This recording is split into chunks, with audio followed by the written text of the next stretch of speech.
Si tu es sur cette vidéo, c'est que tu t'inquiètes pour ton futur ou du moins que tu veux te reprendre en main, etc. Tu souhaites améliorer ta qualité de vie pour aujourd'hui, dans un an, dans plusieurs années, pour ton futur globalement. On va voir ensemble comment globalement améliorer sa qualité de vie pour durer dans le temps et vivre mieux. On peut facilement dégager 3 piliers fondamentaux pour améliorer globalement sa qualité de vie.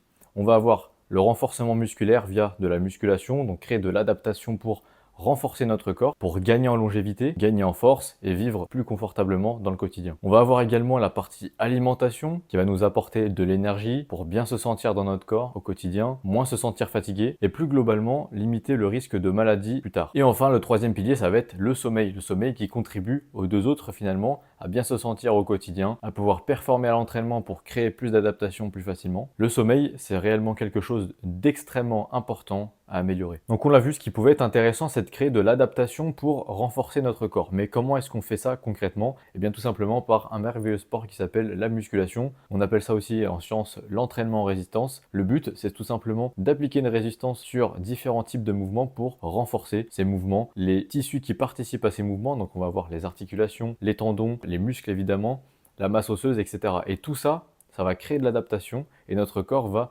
améliorer toutes ces parties en répétant ce genre de mouvement avec de la résistance. Pour résumer, plus on va effectuer un mouvement avec de la charge, plus notre corps va s'habituer, va créer de l'adaptation et donc renforcer tout ce qui va participer au mouvement. Donc les vertus de la musculation, c'est une meilleure densité osseuse, plus de masse musculaire pour votre futur, des tendons renforcés et donc une bien meilleure autonomie pour votre futur car on le sait, à partir d'il me semble 35 ans, 40 ans, on commence à perdre effectivement en masse musculaire, notre synthèse protéique diminue. Et ce qu'il se passe pour les personnes qui ont une faible masse musculaire dès le départ, c'est qu'on observe une perte d'autonomie beaucoup plus rapidement. Car si arrivé à 65, 70 ans, on n'est plus capable d'effectuer des déplacements, ça peut effectivement être dû à un manque de masse musculaire, un mauvais renforcement des tendons, des articulations, une moins bonne densité osseuse, etc. Donc l'objectif, c'est de profiter maintenant tout de suite de pouvoir être capable de construire de la masse musculaire. Il n'y a pas de limite d'âge, mais plus on est jeune, plus c'est facile évidemment. Donc plus on se prend en main dès le départ, avant de vieillir trop rapidement, mieux ce sera pour mieux vivre plus tard. En fait, il faut vraiment voir votre masse musculaire comme un capital. Vous en avez une certaine quantité, le but c'est pas évidemment de devenir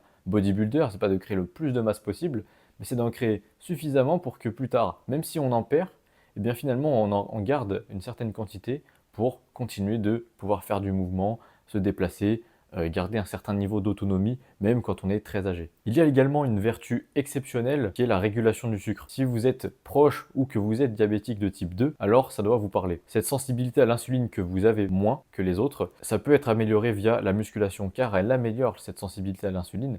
L'insuline qui est l'hormone qui permet de réguler le taux de sucre dans votre sang. Et en fait, via la musculation, vos cellules sont plus sensibles à cette insuline. Donc, vous avez besoin de moins de sécrétion d'insuline pour réguler le sucre. Et donc, vous pouvez globalement manger sucré sans problème. Maintenant que nous avons parlé de l'entraînement et de la musculation, parlons de l'alimentation. Globalement, l'alimentation, c'est réputé pour être difficile à comprendre, mais en réalité, c'est assez simple. Ici, on va voir des règles de base. Donc, la première, ça serait de privilégier des aliments bruts dans notre alimentation globale, puisque un aliment brut sera toujours plus intéressant qu'un aliment transformé dans la majorité des cas, car les aliments transformés ont souvent moins de micronutriments, plus de graisses saturées, et donc potentiellement plus de risques pour votre santé. L'avantage des produits bruts sont alors d'être plus denses en micronutriments, donc minéraux, vitamines, acides gras, d'être de façon générale moins denses en calories, mais on va y revenir un petit peu plus tard. Si je devais vraiment donner des conseils que l'on entend vraiment très peu et qui ont un impact vraiment direct sur votre niveau de santé, ça va être votre apport en fibres. Les fibres, c'est ce qu'on retrouve dans les fruits et légumes, dans les oléagineux, dans les légumineuses également. Et en plus, on le voit sur les étiquettes, c'est vraiment dommage de ne pas le regarder. Les recommandations pour les fibres, c'est exactement 14 grammes par tranche de 1000 calories consommées.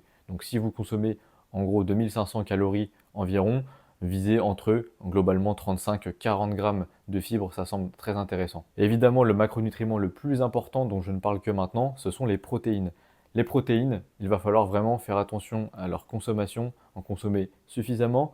Les recommandations, c'est 1,6 g par kilo de poids de corps pour soutenir la croissance musculaire, pour soutenir la synthèse protéique. Et globalement, d'après certaines recherches, les protéines, ce serait le macronutriment qu'il serait intéressant de surconsommer. Donc vraiment de pousser le curseur quasiment au maximum. En réalité, on ne pourra jamais aller au-delà des 3 grammes par kilo de poids de corps, du moins c'est très compliqué. Mais dans tous les cas, ça serait très intéressant de les surconsommer et d'en consommer vraiment une quantité assez grande par journée. Car de façon générale, ce sont également des produits bruts, ça sera de la viande, des légumineuses, ce genre de choses qui n'ont globalement pas de risque pour votre santé. Désormais, on va parler du sommeil, j'en ai déjà fait une vidéo, donc vous pouvez aller la retrouver sur ma chaîne YouTube.